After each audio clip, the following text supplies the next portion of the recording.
miền môi mà chấm nón cọt bàn chát xuôi nhóm thà tập nằm khắp để nhóm miền lụa bị hết nắng á anh prai chấm nón kia bàn ọt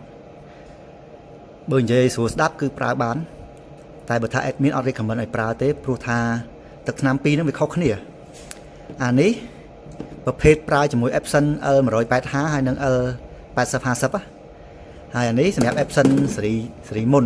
Epson ទូទៅអញ្ចឹងកុំយកច្រឡំ admin ធានាជូនគឺទឹកថ្នាំពីរហ្នឹងគឺខុសគ្នាមិនមែនគ្រាន់តែខុសកំប៉ុងទេណាគឺខុសទឹកថ្នាំគ្នាហ្មងទឹកថ្នាំខាប់ដូចគ្នាក៏ប៉ុន្តែសមាសធាតុការផលិតវាគឺខុសគ្នាអញ្ចឹងយកល្អកុំសាកល្បងប្រើយកអានេះទៅប្រើជំនួសអានេះឬក៏យកពួកអានេះ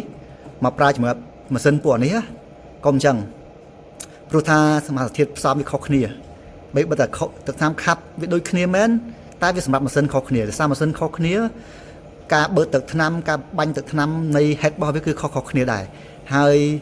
វាមានភាពខាប់ភាពរាវលំហូរទឹកថ្នាំអីហ្នឹងគឺវាខុសគ្នាបន្តិចបន្តួចយើងមើលដឹងក៏ពិតមែនក៏ប៉ុន្តែដាក់ចូលទៅខុសគ្នាអញ្ចឹងកុំសាកល្បងយកអានេះចង់ចំណេញមកប្រើជំនួសអានេះ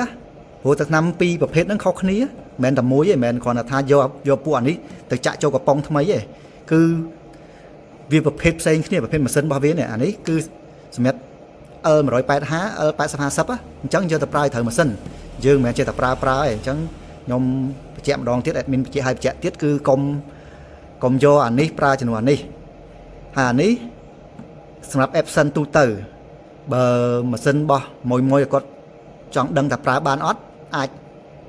ប្រាប់ model ម៉ាស៊ីនមក admin ប្រាប់វិញថាប្រើបានអត់បាទនេះគឺតម្រូវតែ